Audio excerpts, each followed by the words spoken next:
So today is going to be the last installment of my series of videos for what books fit what prompt for the OWLs in April. The only thing left that I will have about the OWLs will be my TBR, which I will post soon. Today I'm going to go over 4 prompts because one of them is really long and the other 3 are super short. So it just made sense to just put them all together. So the ones that I'm going to be going over today, and pardon me for turning, my computer is obviously right here and it's a really good resource. So I'm going to go over today, I'm going to go over Muggle Studies. So those are going to be contemporary books. I'm going to go over Potions, which are books underneath 150 pages. And I'm going to go over Transfiguration, which are any books that have shape-shifting characters in them. And then finally, I'm going to go over an extra prompt, which was for the Dragon Trainer class. So if you have credentials of becoming a Magizoologist, you can read for the Dragon Trainer. Now, I can't, even though I'm going to get my Magizoologist credentials this year. I didn't technically qualify for anything last year because I did not participate, so I can't do that one, but I know many of you probably did, so I thought I would suggest 3 books that are about dragons. So here we go.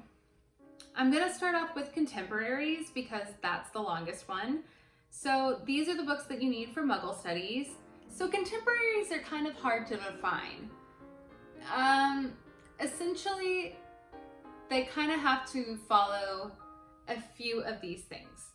So the biggest thing that is important is that they have to be written after the World War. They have to be written after World War II. So that's going to be after about 1942 to 1945. So anything from that time period and forward is considered contemporary. But another thing that you have to be mindful of is that it needs to have been written concurrently, kind of. It needs to be about the same time that it was written, because if it's about the future, it kind of becomes not quite sci-fi, but it's not quite exactly contemporary either.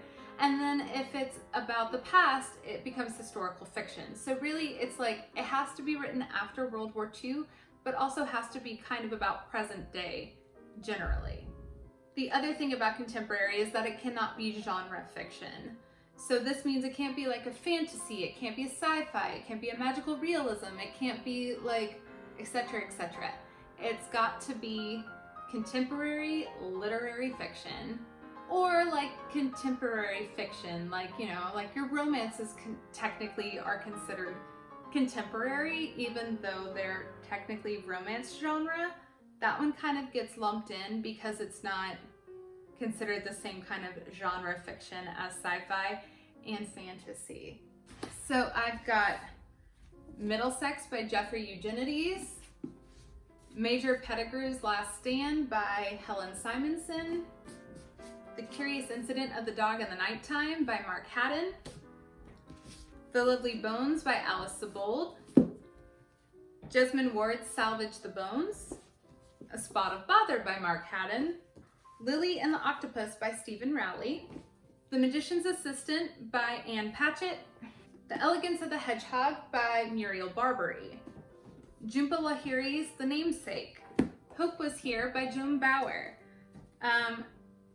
Jonathan Foer's Extremely Loud and Incredibly Close, A Gathering of Old Men by Ernest J. Gaines, Zadie Smith's On Beauty, A Tree Grows in Brooklyn.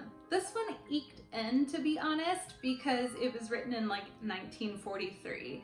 So it's contemporary to World War II, but it kind of counts. The Shadow of the Wind by Carlos Ruiz Zafón, Little Bee by Chris Cleave, The Way I Used to Be by Amber Smith, Her Fearful Symmetry, The Night I Disappeared by Julie Reese Deaver, All All the Bright Places by Jennifer Niven, Charlotte's Web by E.B. White, To Kill a Mockingbird by Harper Lee, and Harper Lee's Go Set a Watchman. The Storied Life of A.J. Fikry by Gabrielle Zevin, The Goldfinch by Donna Tartt, Room by Emma Donoghue, and Still Alice by Lisa Genova. Ha! Those are all of my contemporaries. I can't believe I got through them all. All right, next I'm going to go over books that would count for potions, which are going to be books underneath 150 pages. So I have The Prince by Niccolo Machiavelli, and it is only 71 pages in this edition. I have A Man for All Seasons by Robert Bolt, which is only 129 pages. Elie Wiesel's Night, which was 120 pages. The Tales of Beetle the Bard, which is 100 and some pages. Alice's Adventures in Wonderland and Through the Looking Glass are both under 150 pages. Though this thing looks huge, they are a very, very small portion of this book. It's mostly his poetry and these other two books that he wrote about fairies, which are awful. Charlie and the Chocolate Factory, James and the Giant Peach, and Fantastic Mr. Fox are each under 150 pages. And then Hermann Hesse's Siddhartha is at about 130. Next, I'm going to go over Transfiguration. So these are going to be books that have shapeshifters in them. So both Night Watch and Day Watch include shapeshifters. It literally says, they walk among us, observing, set in contemporary Moscow, where shapeshifters. And I was like, boom, yes, awesome. Bram Stoker's Dracula has shapeshifters. Literally, Bram Stoker can turn himself into like bats and wolves, like he counts. And Under Wildwood, this is the second one, so I do encourage you to read Wildwood first, but if you want to read this one, it includes a kitsune, and she can change from fox to woman. And then I thought I would be a little cheeky, because technically we never see him in his human form, but The Metamorphosis by Franz Kafka does kind of count, because he did shapeshift into a cockroach. You just never see him as a human in the book. And then finally, for books about dragons. I only own 3, so this is what I have. I've got The Dragon Heir by Cinda Williams-Kaima. So I don't know if there's an actual dragon in it, but I'm going to assume. I've not read this series yet, so I don't know. Aragon by Christopher Paolini has a dragon. And then Hunter by Mercedes Lackey. All right, so if you've read any of those books and you thought they were good, let me know which ones you did like in the comments below. If I've read any of the books and you're like, hey, like, what did you think about it? Let me know in the comments below and I will leave a review.